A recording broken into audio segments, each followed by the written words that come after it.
Hello everyone and welcome back to Coin Bureau Clips. Now, if you've been in crypto for a while, chances are you will recognize my guest in the studio today.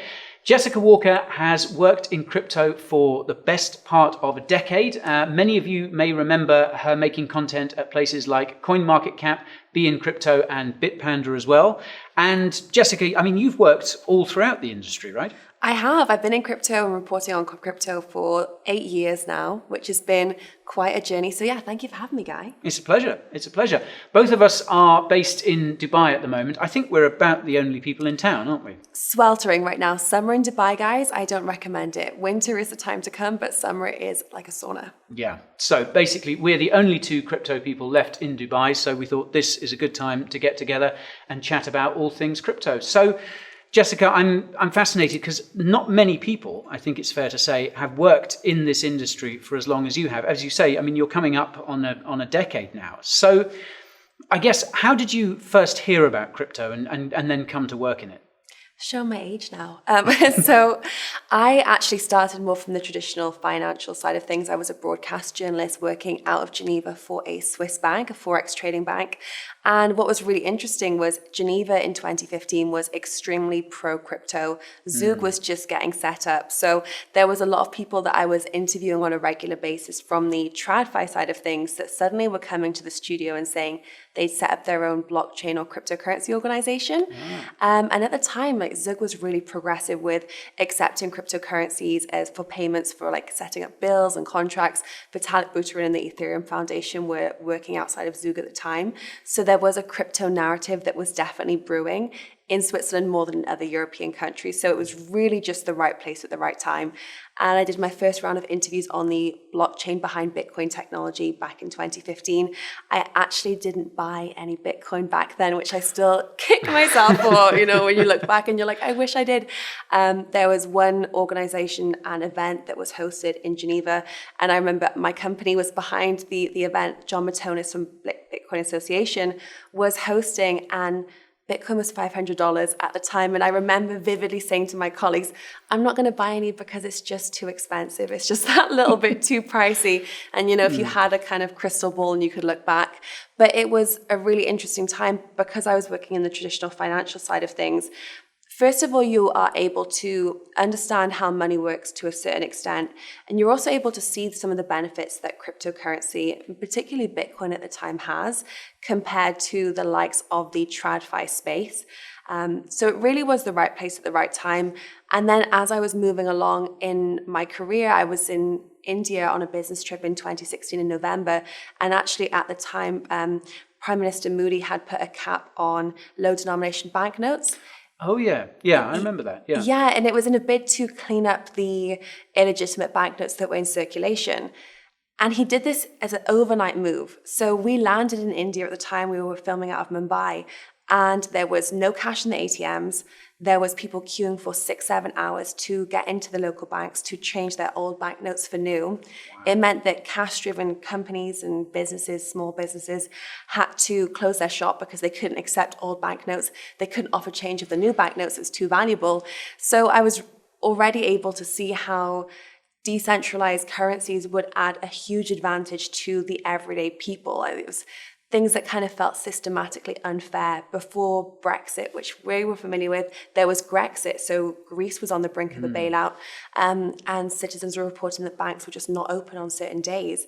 I mean, we've seen that in 2021 with Lebanon, but back in 2015, 2016, there was some real problems that were happening in Europe. And I think these were constant use cases that I was like, okay, well, I'm hearing about this thing. At first, it was a really novel Bitcoin is this kind of cool, degenerate, like alternative to the traditional financial space. But actually it provides an answer to a lot of questions and a lot of problems that the everyday people are facing. Yeah. So it feels like it kind of, a lot of things sort of slotted into place for you around that time. Like you were working in the traditional financial industry. So you had that kind of perspective that not many people would get. I think a lot of people, myself included, came to Bitcoin relatively cold, I guess, in that we had to then sort of learn about traditional finance in order to understand this non-traditional, this new sort of paradigm. Yeah. And then, of course, you had that experience and then actually saw it happening, or saw the use cases kind of unfolding for it in real time. Absolutely. And as kind of team members, I was saying when I was interviewing people and witnessing them move over, capital was moving into cryptocurrency in Switzerland. That was very apparent. And also on a global level. So there was, in the end of 2015, I interviewed the vice president of NASDAQ, Magnus Billing, and he was talking about how blockchain actually could add value to so many different asset classes. But that wasn't something that really resonated with me. It was a lot more of the people side of things, the economics and how it would value the everyday consumer, people like me and you that are looking for a different solution to problems around the world. And I was also working out of Latvia, so I was between the two countries. And it was really interesting because I remember walking into bars in kind of 2017 or coffee shops, and there's people with their laptops open, with CoinMarketCap open, looking at prices. Wow. And I remember thinking, probably nothing. People kind of have that thing and they're like, this is really gearing up to be something. Because I kind of have the association that currencies that have not been as strong as the Great British Pound, as the US dollars, the countries that are attached to them, people are a lot more prone to adopting cryptocurrency or being open to learn more about a new currency. Because if your currency is volatile, the collapse of the ruble and then an introduction to Lats in Latvia and then a migration over to euro, you are a lot more open to new currencies, whereas people like us Brits, we're a little bit more stuck in our ways. Yeah, I really think that's been one of the kind of barriers to adoption for crypto in a way, is people in, and I use the term sort of loosely, but the West, countries like you say, like the US, like the UK, who are used to having stable currencies. Okay, they've lost a lot of value over time, but really not that most people would really sort of notice.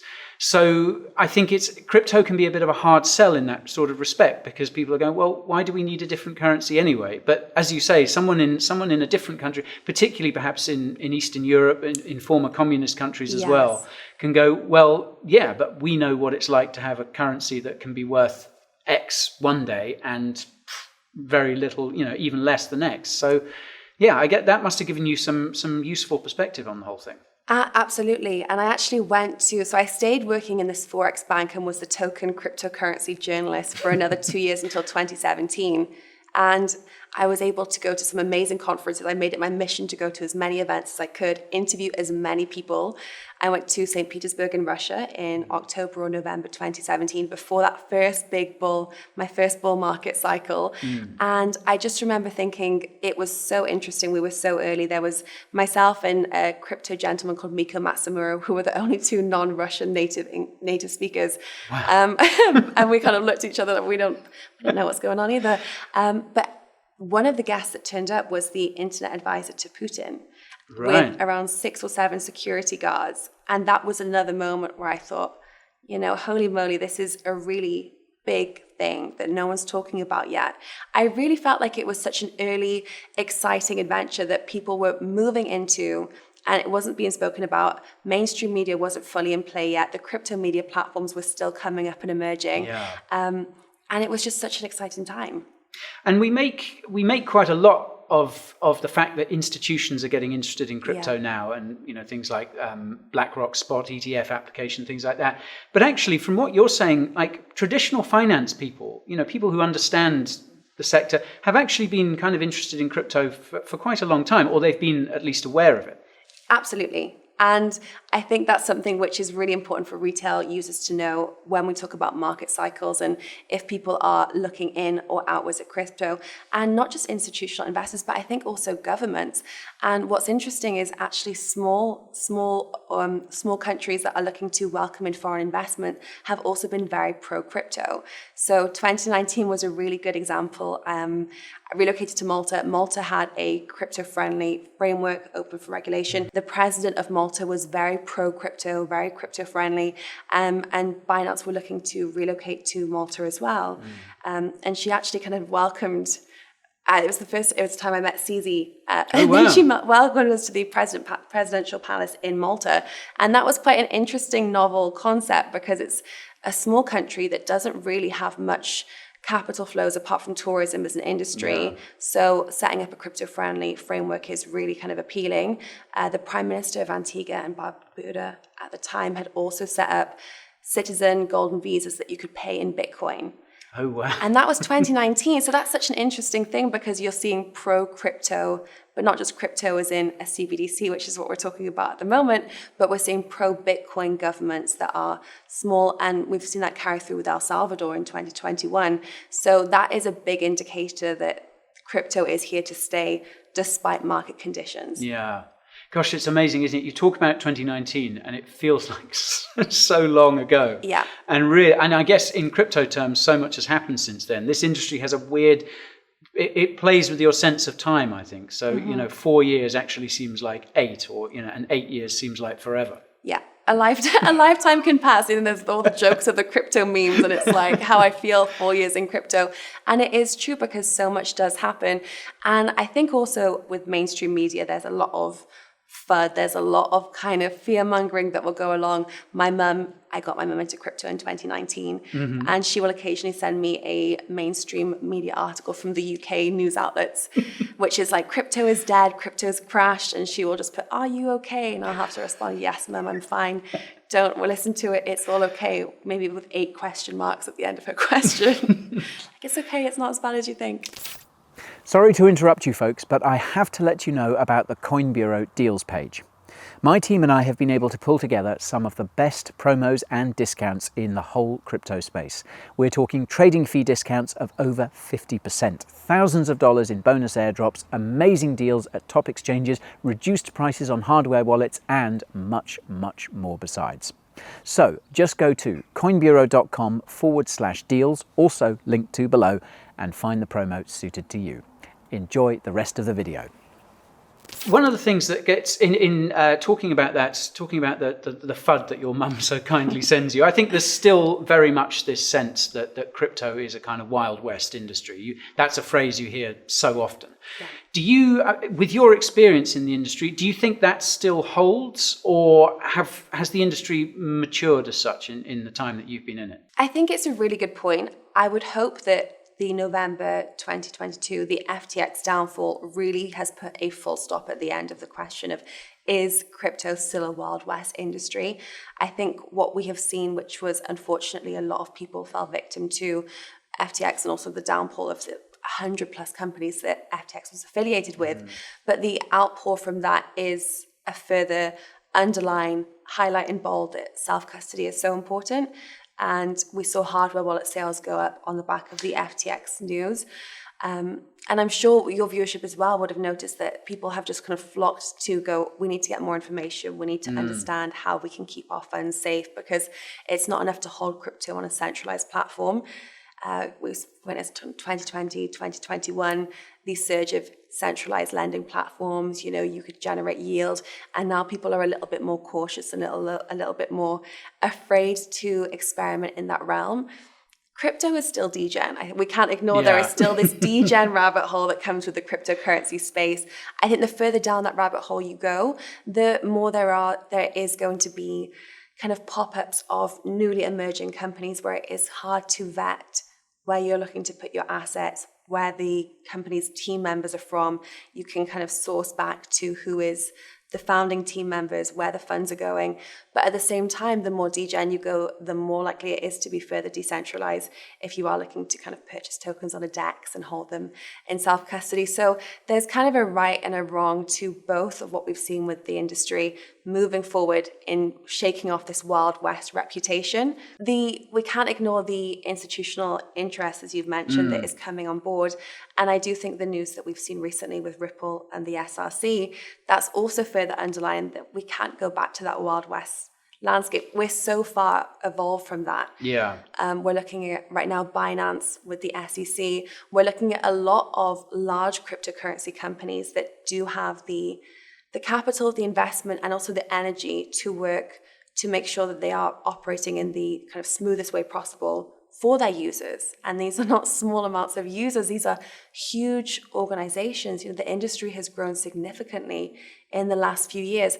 It's not an industry that now you can justify the Wild West behavior. So it also calls a lot on the owners of these organizations to work with regulators to a certain extent. Yeah. Yeah, I think you can draw a line, can't you, as well? Like the degen side that you talk about, that is still part and parcel of crypto, and that for many people is crypto, I guess.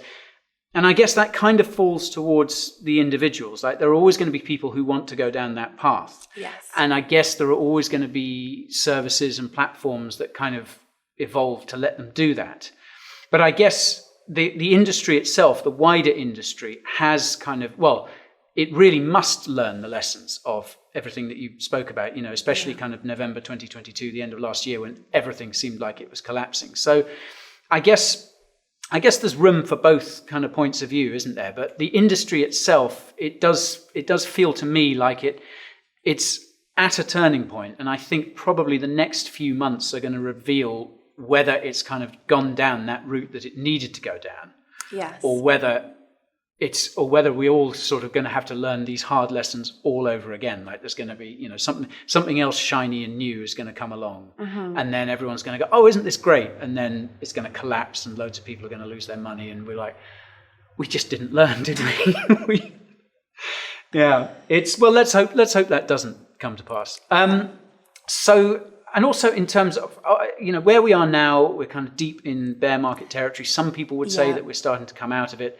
How do you see this bear market in the context of previous ones that you've been in? Because you've obviously seen perhaps more than most people in crypto will have seen. More than I would like to admit. Too many. And the interesting thing is, in TradFi terms, a bear market is a 20% correction from a kind of stable high of the market. So a crypto bear market is so painful. And I think because we have worked in the industry for a while, we acknowledge for new people that are getting into the space, the bear markets can be really daunting because you question if your portfolio is okay, you didn't take profits, you are still holding something at an 80% loss.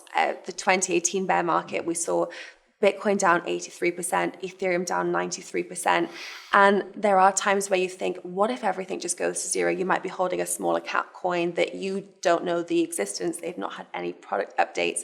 Bear markets can be really scary. And we have to remember as well the wave of adoption that we saw come in from 2021 bull market, because that also welcomed a completely new audience base. I remember that at that time I was with CoinMarketCap, and we were able to see the audience demographics of people that were viewing the platform, and also from different countries, different trends within the cryptocurrency ecosystem.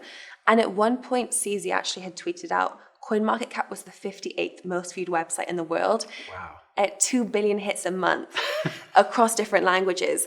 And you just think this is such a big industry. Even when the markets are down, this is still too big to just disappear. So I think that's one thing that I would give as a word of hope for people that are in the space, and this might be their first market correction. I think you do have to keep in mind, if you are a trader or an investor, that when markets are looking good and you are performing, you do need to take profits so you're not left holding the same portfolio and the same bag that you had during the high of the market cycle. Also, as not financial advice, but don't invest more than you're willing to lose. And if you don't sell at a loss, then you never know when the markets are going to turn around. But there's been some really big wins over the past few months for the cryptocurrency space. So this is a bear market that I'm really not worried about. Yeah, I think that's important to remember, isn't it? It has been brutal, and there has been so much that just kind of makes you question your faith in the industry. And that, I think it's fair to say, isn't it, that even people like you and me who have been in it for a few years now, you do still get that feeling sometimes. You're like, oh my word, are we going to make it when something like this, when something like FTX happens or something like Celsius happens or whatever it is? Like, you have to, even if you've been in it for a while, you still have to kind of steel yourself to keep the faith every so often, don't you?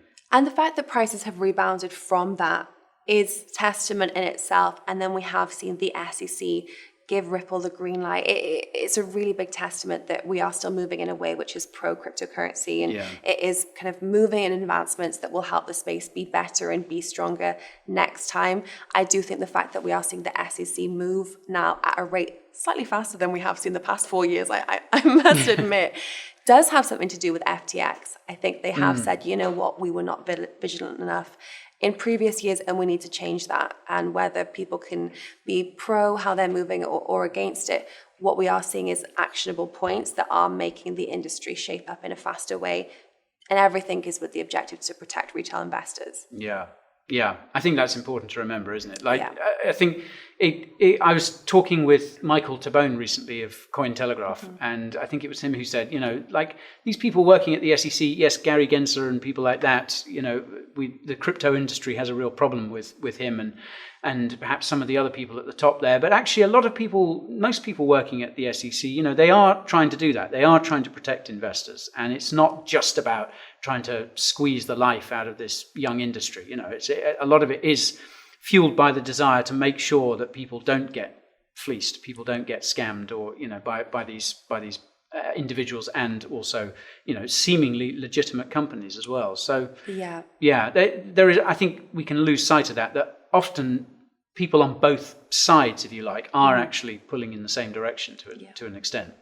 And the SEC absolutely are not the kind of golden child of regulation here. Far from it. Actually, the complete opposite. When you look at the European Parliament, where they've launched a new regulatory frameworks for MiCA, we've got Switzerland that has always been very pro-cryptocurrency. And I think they're also a lot more accessible.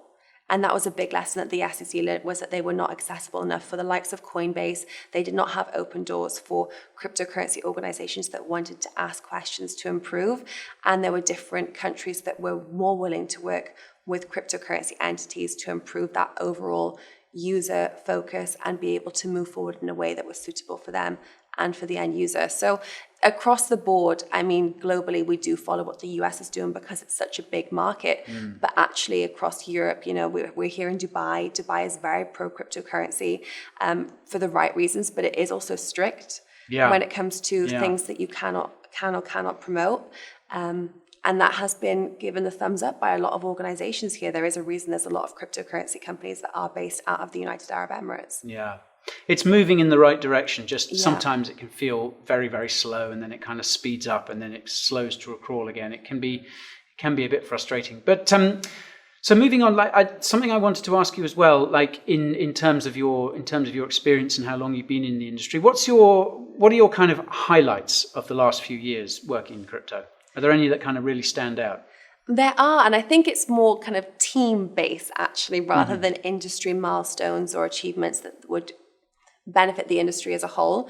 I worked for a cryptocurrency event company, and that was pulling off cryptocurrency events in kind of 2018, when you had the likes of Charles Hoskinson would attend, Roger Ver, we had Pascal, the CEO of Ledger. So we had some really great names, Ben Goertzel with Sophia the robot came along. And you had these weird and wonderful visionaries that were all together shaping this industry into something that is pretty magical. And when you welcome the conference stage, and you can tell people have come and flown in, and you guys will know this from CoinViewer Live as well, when people come along and they are able to get information out of this from different people in the industry, they're able to meet some of them, you're able to film interviews with people that have come to speak. And then afterwards, as a team, you acknowledge that that was a really successful event because a lot of people got a lot of value out of it. That's probably a really nice achievement, I would say. Yeah.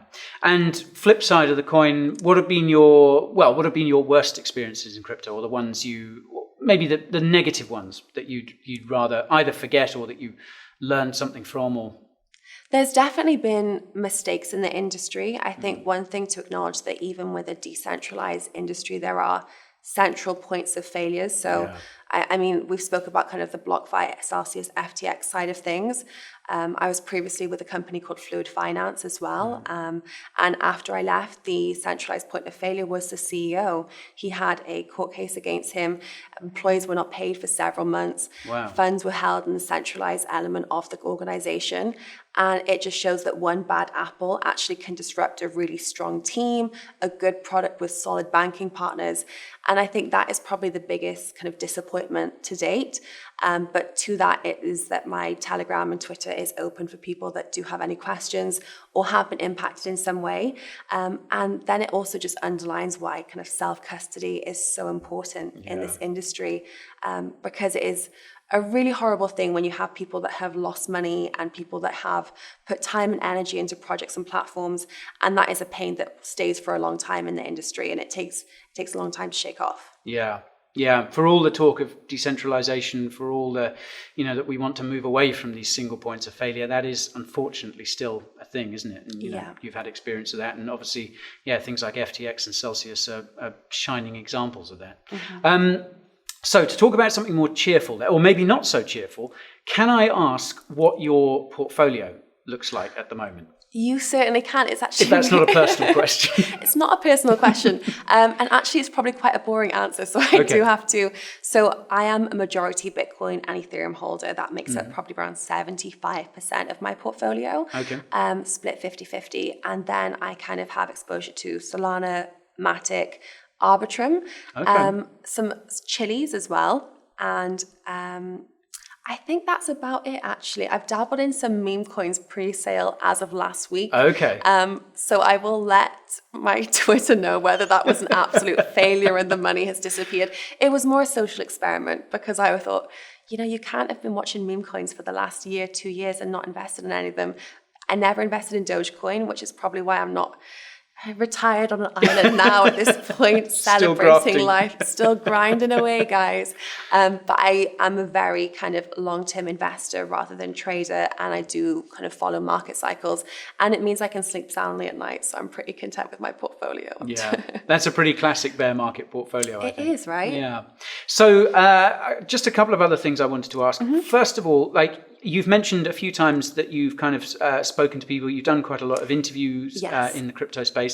So who would be on your bucket list to interview? If you could interview kind of anyone in crypto right now, who would you choose and why? So there was a go-to initial reaction to reply Elon Musk. I think that's because everyone that's a little bit AI curious right now is kind of keen and leaning towards what he's doing with XAI, which is going to be an open ChatGPT competitor. But actually, I think I have a real respect for people that are building on the Bitcoin network. I think that's a really interesting kind of channel to go down. And I think people that are representing the technology side of things, people that understand the tech of scaling, blockchain solutions, and then also they have the business knowledge and they understand people enough to be able to drive mass adoption. Yeah. That's something that for me, I think, wow, hats off to you guys, because that is really going to pave the way. So Jack Mallers, the CEO of Stripe, actually would probably be up there because, last year Swipe was introduced and integrated into Shopify with the Bitcoin Lightning Network, which is just a great achievement in itself. But then also recently, I think it was last month, they announced that they had opened up in Mexico, and the US to Mexico remittance market is like $60 billion a year. Really? So it's a huge opportunity. And I think this is great because we talk a lot in crypto about how Bitcoin and other cryptocurrencies can be really good for the remittance market. It was definitely a narrative, 2017 and 2018. And I think the fact we're coming full circle back to that with a great use case on the Lightning Network. So it is cheaper, more scalable. It's something that is really interesting and could actually change the game in the next kind of 3 to 5 years. So I think he would probably be up there. Yeah. And I think Jack, from the interviews that I've watched with him, I think he's one of those people who's incapable of being dull, isn't he? So you could talk to him about anything, and he'd give you sort of really good content, wouldn't he? He's great. And the crypto industry is just such a weird and wonderful place anyway, when you go to conferences and people are just so much more colorful than they might come across on crypto Twitter. And I don't know, I feel really lucky to work in this space because everyone that is volunteering some time, on crypto Twitter, educating some newbies, or also just kind of sharing their experiences. I'm like, this is really interesting. There's never a dull moment in crypto. That is very true. That is very true. So I just want to ask, to finish off with as well, obviously you've made a lot of crypto content in the past, and that's how most people will know of you. So I'm curious, Jessica, are you planning to make content again in the future? What's next for you?